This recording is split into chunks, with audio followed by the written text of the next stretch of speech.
Hey there, Tian here. So if you saw my posts from yesterday, I took my first flying lesson yesterday, and I'm just going to chat while I clean up my office here because it's a mess. But anyway, I took my first flying lesson yesterday, and I say my first because yeah, I'm going back. I'm doing it again. It was scary. It was nerve-wracking. It's like when you start knitting and crocheting for the first time and you're just so tense and you're just kind of holding on really, really tight.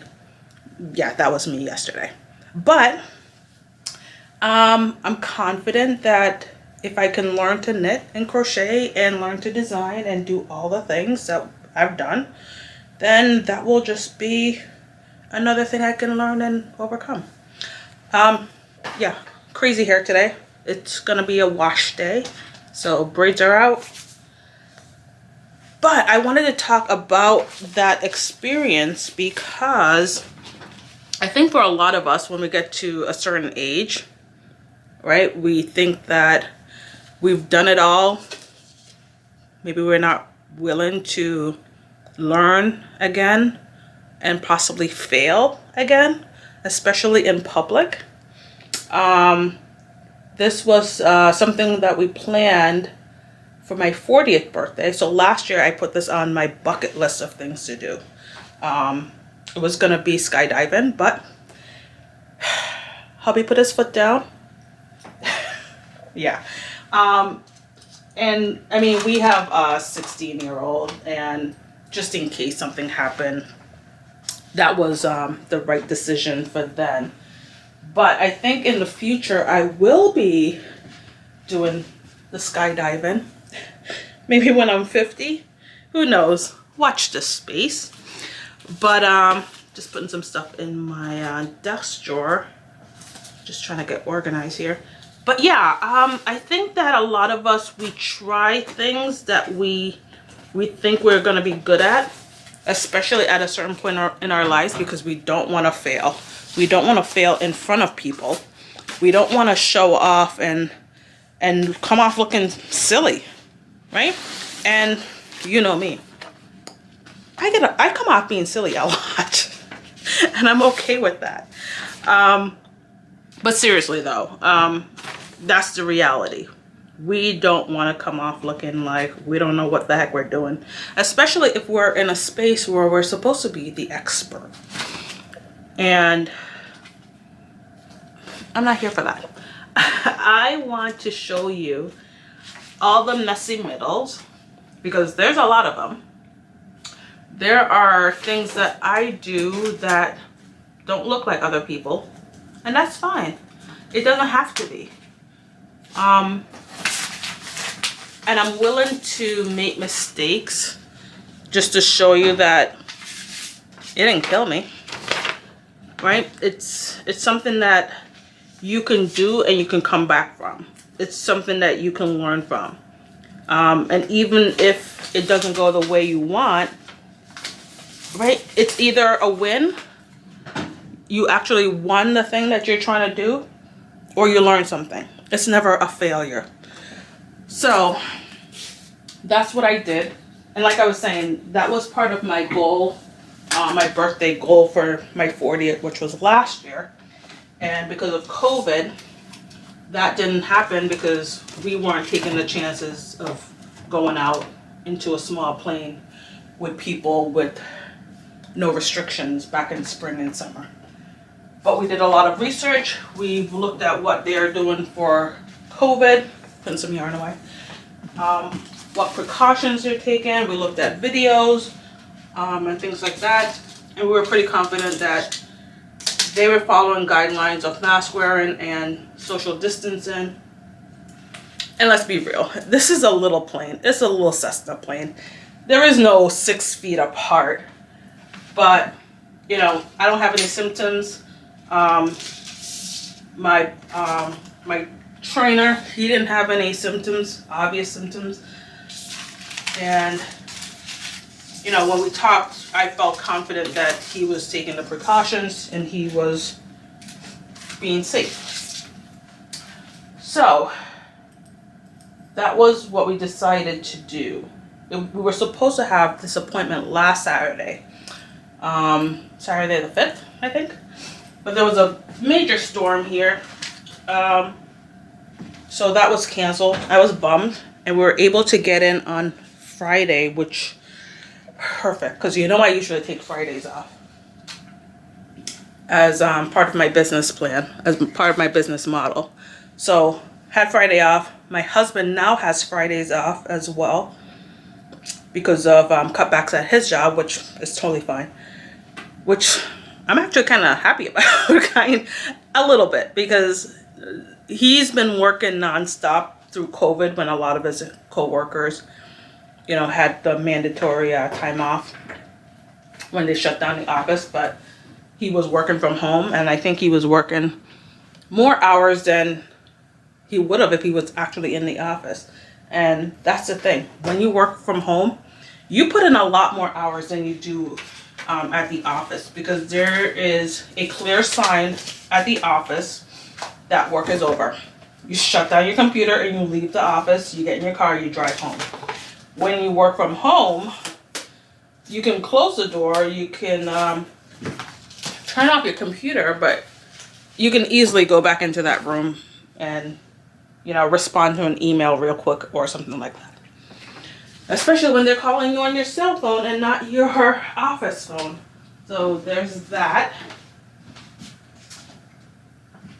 But yeah, so going back to this whole flying thing, I never thought this was something that I would want, because I've never seen it. A black woman flying a plane. I might have seen like a pilot for a commercial plane, you know, when we were traveling, but it's never been a thing that I thought I could do, or even thought it was a possibility, really, you know. And the thing I noticed when I was at the aviation school is that I only saw like one woman student, and maybe one black guy. And I was there for about 4 hours, because we got there a bit early. And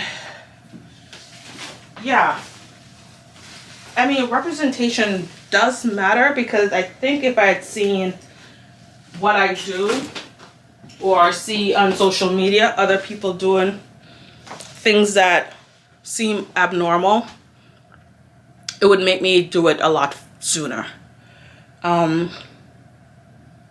Maybe if I'd seen like a black woman flying her own plane when I was in my teens, maybe I wouldn't have waited until I was 41 to actually go try it. Interesting. But yeah, that was exciting. I am definitely going back, because while it was scary, and like I said, it was like when you first start to learn to knit or crochet or spin, and you're just hanging on to the yarn and the hook and needle so tight. That's what I was doing. And I know I can get better, because within that 1 hour in the sky, you know, the last 15 minutes, I was so much more relaxed. I was just kind of like, I don't want to be done yet. I don't want to be done. But, you know, I had that feeling, and I felt like a little kid who was just like, can I just go one more time around? One more time. And of course, you know, at the last few minutes while we're heading back to the airport to land, he's like, oh, let's do a turn. So I'm thinking we're just going to turn around. But no, he wants me to get onto the side of the plane and be almost like vertical, almost vertical, and make this turn. And it was wild. It was wild. Yeah, it was wild. And I'm gonna do it again. And I am so excited to go again. And I was just so happy to be able to take my son with me, because we were able to take one person. And my husband, he's like, nah, I don't know. He doesn't want to go.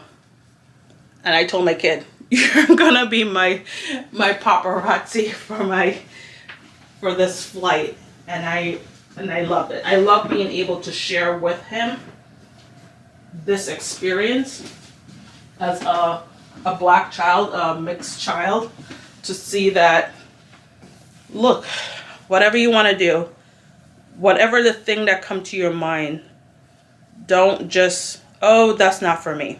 I don't want him to have that attitude. I want him to always have that attitude of, I think of a thing, I don't know how it's going to happen, but I'm going to make it happen. Right? And that's the lesson I try to impart on my students in Pattern Partnership. If you've worked with me in any of my coaching program, this is a shawl I did for I Love Knitting. And I just got the sample back. So this will be going up in Ravelry soon. And it's just really simple. It's using some knit picks. A gradient with a natural. And it's just a sideways shawl in garter. Easy peasy. So yeah, when I think about what I've done and the way I've done things and the way I talk about things, I have that idea of my kid, your kid, all of our kids growing up, maybe not seeing, you know, that they are capable or that the thing that they want to do is available to them. And I know money is a thing. Money is a barrier for most of us. But know that it is possible. I didn't grow up with money. I've told you. We didn't have beans. But by creating my business and creating this freedom, I've been able to do a lot of things that I never thought I could do. Even working in corporate, when we made pretty good, decent revenue, pretty good income, it was just like, I never could feel like we were getting ahead. Those golden handcuffs, they'll get you. Because every time you get a raise, you go out and you do something else. You go buy a car, you go do something else. So you're always in that same profit margin, if that makes sense. So you're making more money, but you're spending more, kind of thing. And I think with my business, I'm more able to manage my finances differently than with, you know, a regular 9-to-5. I have a financial analyst that I talk to every now and then. He manages my 401k that I've my business for me. That I talk to him every now and then. If I have questions on certain things, if I hear somebody talking about something, hey, Paul, what do you think? Should I do this? Can I do this? Can I afford to do this? Sometimes I like his answers. Sometimes I don't. But he's a professional and I trust him. But if I'm going to do something, I'm probably going to do it anyway. Just because it's my money, it's my future kind of thing. But anyways, I'm going to finish cleaning up. But I wanted to just jump on here and just tell you how amazing that experience of going flying was. If you have the opportunity just to go for an introductory class, go for it. I'm not sure if I want to go for my pilot license because how am I gonna get a plane? Actually, they rent planes nearby. So if I do have my license, I can rent a little Cessna plane and go places. So yeah, I don't know if I'm gonna actually go for my license, but I am gonna take more lessons because I really enjoy doing that. And I think that if more people can do it, more people of color, marginalized people, do it. Instead of getting a PS5 for Christmas, how about you ask for money towards lessons? And that's what I got. I'm gonna finish cleaning up. It feels like a lot, but it's not a lot. I just need to put some stuff away. But I am so happy to share that experience with everyone. And I'm sure I'll be talking more about it. There are so many lessons in there that I'm just like, okay, let me just get my land legs back, right? Because it feels like I was doing a workout yesterday. It was like so tense, so intense. I was gripping everything so hard. And it's like, okay, now I can really reflect back on what I was thinking and what those life lessons are. And I will continue to share them. So thank you for sticking around while I clean up a bit. And I say a bit because I didn't really do that much.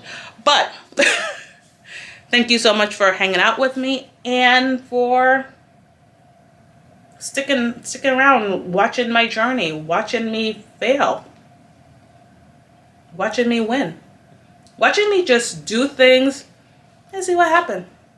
And if that inspires you to go try some stuff, let me know. Tag me and let me know what crazy thing you're trying, because maybe I want to go try it too. Maybe I'll go get a real tattoo. I got some rub-ons. I need to add some more. The one I put on a couple weeks ago is gone. So I'm going to put on another one. And maybe I'll get a real one for my next birthday. Who knows? Watch this space. Bye, guys.